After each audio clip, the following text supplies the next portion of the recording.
my humble opinion, a manipulator is one of the worst words you could ever be called.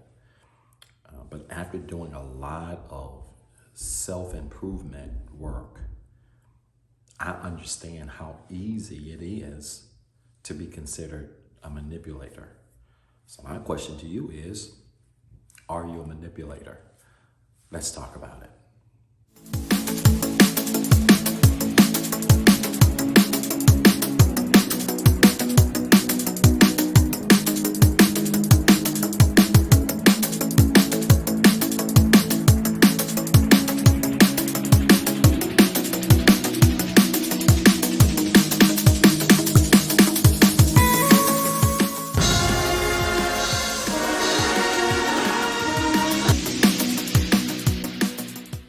What's up, everybody? This is Dr. Zeb, your everyday life coach, and I provide you with practical tools for daily living so you can transform tomorrow today. I've got an amazing topic to share with you, and this topic is really personal because it's really something that I really had to look in the mirror and examine myself to number one, fully understand, and then two, make sure I was not this person. And I've discovered through just a lot of self-help work, there are a lot more manipulators than what we all probably realize. And so I'm going to talk about this topic. Not going to spend a long time on this video, but I think this is going to be a very powerful video because there is really one question you can ask yourself that will determine if you're a manipulator. We're going to talk about that. But before we do, make sure you like this channel. I want you to subscribe to this channel, like this video, hit that little bell notification icon so that you can be notified every time we go live or have new content. I would certainly appreciate that. It is a joy to be able to present to you and to engage with you in this space. Doing good. This is week 3, I believe, of 2 videos a week. And so we are staying on pace, we're staying disciplined and trying to make this work. And I'm just grateful to be here. And I just remarked about the amount of actually inboxes, messages, and DMs that I've received from people who are tuning into the channel. Now, don't be shy. You can write those comments in the comments of these videos as well, but they've reached out and just really commented, Zeb, you seem to be doing so well. Your energy is just amazing, and it really means more to me than what you would know. And I'll tell you that are watching what I've told all of you that have reached out, and that is this takes work. If you really work on being a better person, not only will you see results, but other people will see it too. And so I'm just honored again to be back in the flow, getting back in the flow, providing new content that I think is going to help make you a better person. And that's really just the purpose of my channel altogether. So let's talk about this whole concept of manipulation. And let me talk a little bit about my journey here. Probably I would say, I don't know, maybe about a year or so ago, really found myself in a space where this word was thrown at me. I had never been called a manipulator before. It was just odd because to me, when I think about the word manipulator or manipulation, it's never in a positive way. It's always been viewed by me as a word that speaks to controlling and being controlling. And that's something I've never tried to do. So, I really battled with this. Anytime I would hear that word, I really battled with that. And it so much so that it became a trigger for me, that it really just triggered a lot of negative emotion and negative reaction sometimes even to hearing the word. So I was really just forced, just really, 5-6 months ago to just really think about this word. What in the world is this? How can I just be this? And then laid off of it and didn't really return to it. And it's funny, I've got a therapist in Charlotte. She's amazing. I always tell people she looks like a blonde Judge Judy. She's an amazing lady. And even when I was doing my coaching therapy sessions with her, she would eventually say to me, Zeb, I don't want to see you anymore. And it's so embarrassing. She didn't mean it in a bad way, but she was like, look, you teach people, you coach people, you counsel people. You understand everything that it takes to be everything that you need to be. I hope I've helped you. I just need you to go and apply what you've learned and what you already know and get you together so that you can continue to empower other people. And it's almost like taking a bird and just kicking the bird out of its nest. But I remember, one of the last conversations we had, we were talking when she actually said this, and we were just talking about how it's so important to look ourselves in the mirror. And really, if there's something that's bothering you, to stick with it until you get the answer you need. And that's what I did with this. And it was literally, November? Literally 2 months ago. I was actually just coming from a trip from DC, and I had my journal with me as I got here, and it hit me. It hit me hard. This is what manipulation means. Now, I want to share this with you. I'm going to give you what hit me, and then I'm going to talk about what how the word manipulator is defined, and then we're going to connect it to something else. But in a nutshell, if you're ever in a position where your motives are in question, you can be perceived as a manipulator. All right, I'll say that again. If you've ever been in a position where your motives or your intent has been questioned, or maybe even your behavior has been questioned, you can be considered a manipulator.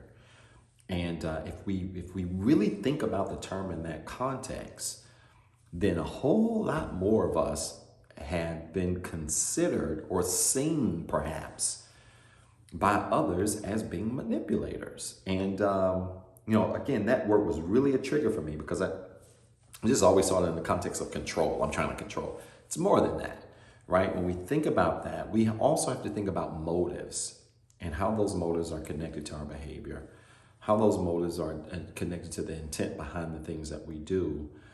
And more than that, how those motives and intent is perceived by other people. Because again, really at the end of the day, if your intentions or motives are perceived to be a certain way or a negative way or ever in question, you could be considered to be a manipulator.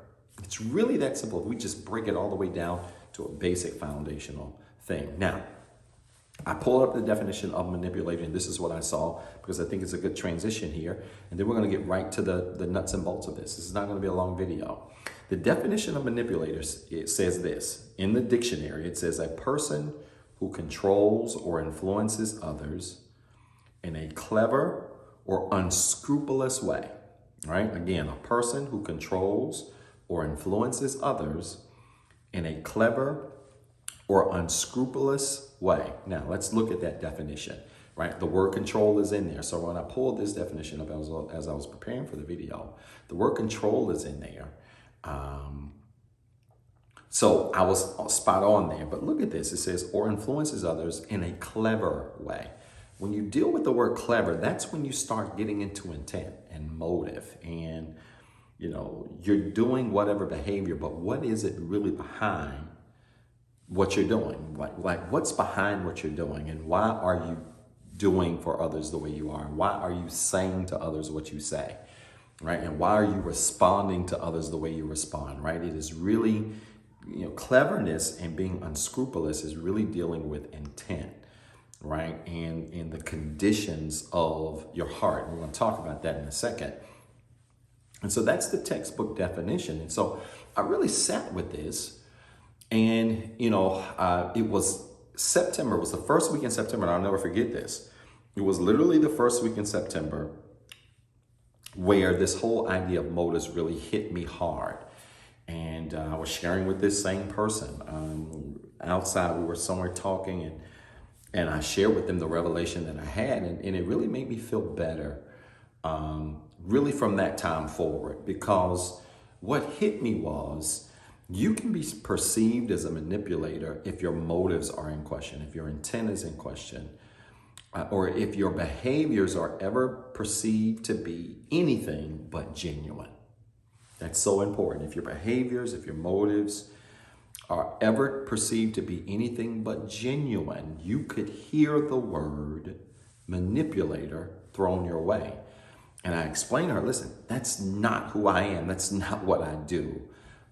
It's probably come across that way because some of the things I said or did came from a hurt place, right? And she seemed to understand that at the time, but it was really freeing for me because it was kind of like a deep breath. Zeb, you're really not a manipulator, but if you don't have your emotions and your feelings and the negative things that are going on or have gone on in your life under control, then your behavior, your words, your actions can very much come across as manipulative because they don't seem to come from a genuine or an authentic place. And this is a revelation that I got in September. And so again, I'm preparing for this video. What's today? I'm recording this Wednesday. It'll air tomorrow. I'm preparing for this. I think it was yesterday. I was doing some journaling and watching something. I can't remember what I was watching. I was doing some journaling too, and I was at my desk also working.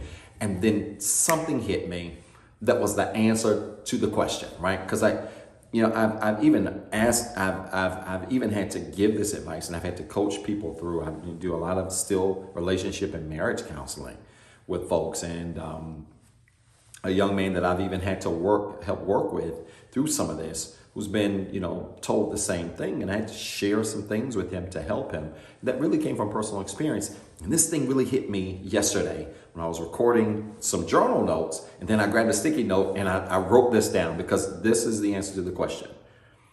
If you want to know if you are a manipulator, if you want to know if manipulation is something you do, I want you to ask yourself this simple question, okay?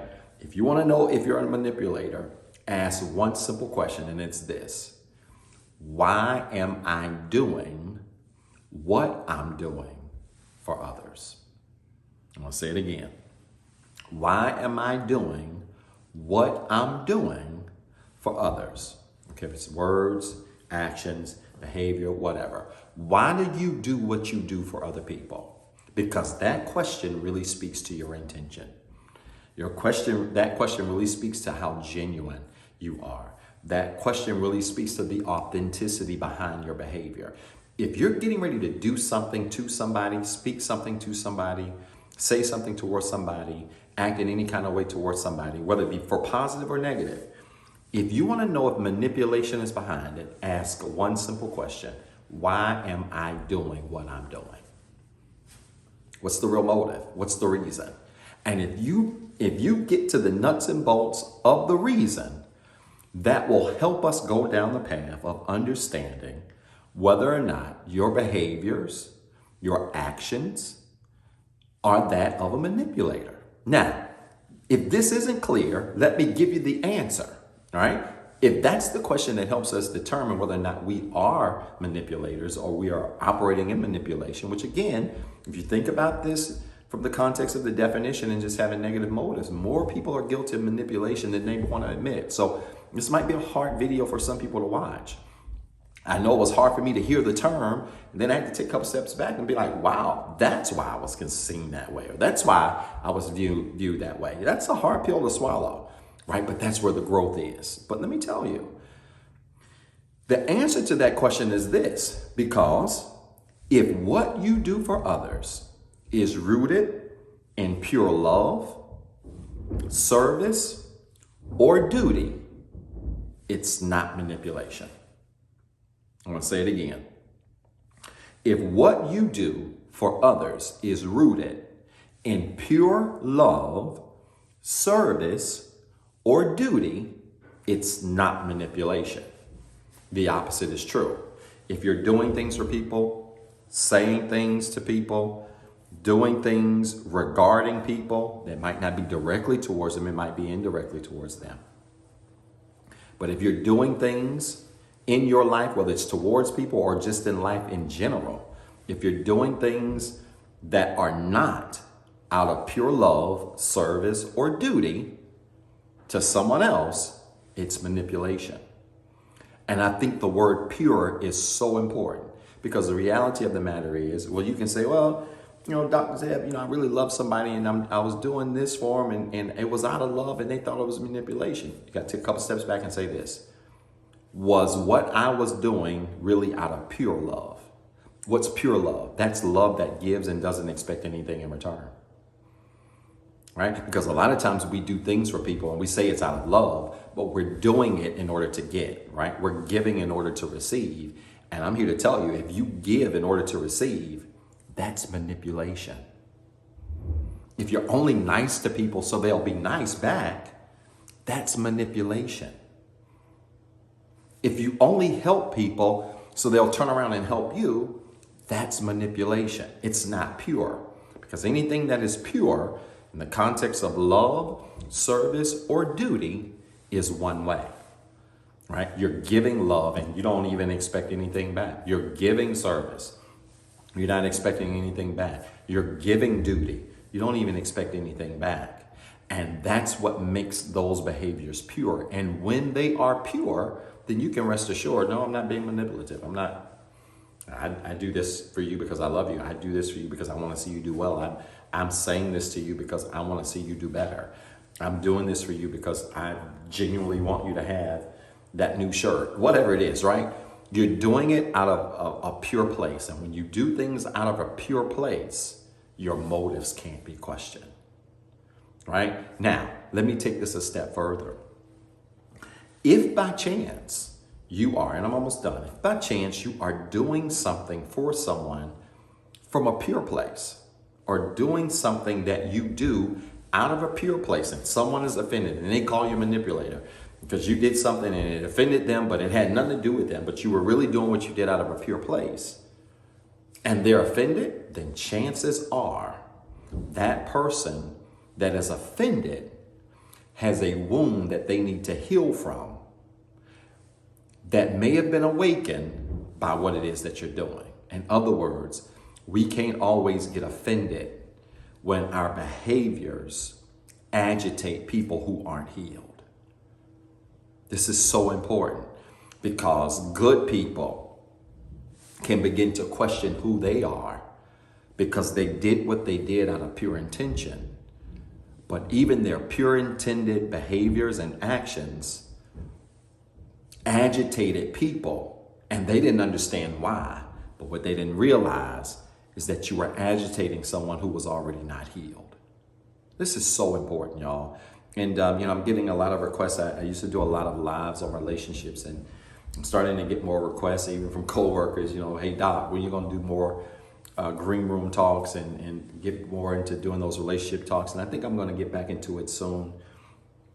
But this is so critically important and dynamic, especially in the context of relationships. If you've got two people that are together and neither one of them are healed, number one, you're going to have some challenges. But number two, if you've got two people together and neither one of them are healed or only one of them are healed, if the person that is not healed perceives the behavior of someone as not being pure, when that behavior really is pure, they're seeing it through wounded eyes, right? They're seeing what the person is doing through wounded eyes. And that person who's doing the pure thing could be awfully offended or even begin to question themselves based on the response of an unhealed person. I've been there. I know what it's like to literally do things in a very pure way with no other motives, intention at all, and then be accused of being a manipulator. And I've had to take a step back and ask myself this simple question. Why did I do what I did? Right? Whatever it was, if it was something for them, towards them, or if it was just something in general that offended them. Why did I do what I did? And answer that question honestly. And if the honest question was, well, I did it to get at them, or I did it so they could feel some kind of way, then I have to own that. Yeah, I was being manipulative. You got to own that, right? And that's part of looking in the mirror. And part of looking in the mirror is answering those questions and that question in a very honest way. But when I looked in the mirror and I was like, no, it had nothing to do with them. One thing about them, I did this because I wanted to do it. It was out of a pure place. And they're offended and it really had nothing to do with them. Or it was done to their benefit and they took it another way. I used to beat myself down and take that and carry that word so hard and so much to the point where it just, I went through a season where I just was questioning myself and what kind of a person really am I? Because all I'm hearing is this and this is it. Am I really that guy? And take a couple steps back. Wait a minute. My actions were pure. Intentions were pure. It's not manipulation. Maybe they're saying that from a hurt place. Maybe there's some areas of their life that is ruined, that is hurt, that needs to be healed so that they can see things for what they really are, not through the lens of someone that's being hurt. Because see, one of the surefire signs of a person who is seeing things from the lens of hurt is the wound of not being able to trust. Because the reality is when you've been hurt and you've never healed, then you'll take even good behavior and you'll question it because you don't trust it.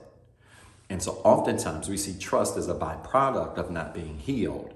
And I had to really step back and look at it from that perspective. And so I want to challenge all of you, especially you empaths. I work a lot with people who are consider themselves to be empaths. Empaths are people who carry the feelings and emotions of others, right? They really absorb that stuff. Especially for you empaths that might be watching. You've got to learn how to take a step back when it comes to the things that you do for others and how you engage with others and interact with others, and ask yourself, why did I do what I did?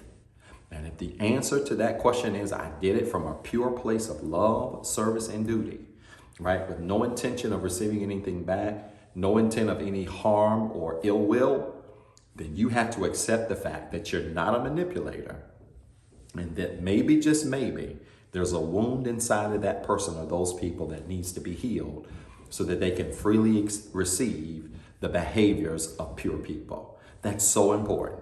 All right. And so I hope this video was helpful. Again, this video was not to beat up or bash anyone. I am transparent in the way I teach. I just find that personal experience really goes over better with people. That people want to be coached, but they also want to hear a little bit about your experiences. And so I don't tell my business, but I tell to the extent that I can what I can, because I find that your journey sometimes is beneficial for the journeys of people who might be dealing with the same thing. But I want to just say this again. It's not as uncommon to be a manipulator as you think. All of us, when we do the things that we do, have to make sure that our motives are intact. We have to make sure that when we're doing the things that we're doing, we have to make sure that our motives can never be questioned. And the only way you can make sure your motives can never be questioned is to ensure that when you do things in general, whether it's in general or for other people, that when you do things, you're doing it from a pure place of love, a pure place of service, or a pure place of duty. If that's the case, then you'll never have to be worried about being called a manipulator or feeling like you're manipulating a situation. We all have work to do in this place, everybody. I don't know a single person that hasn't ever tried to do or say something with the hopes of getting something in return. That's manipulation.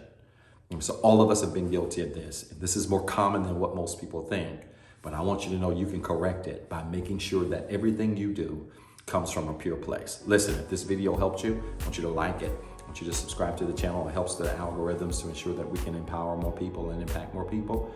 And I'm just excited to be able to share this information with you, and I hope it empowered you the way it empowered me. Listen, you've got two jobs. One, I want you to be better today than what you were yesterday. And two, don't forget what I told you. Now go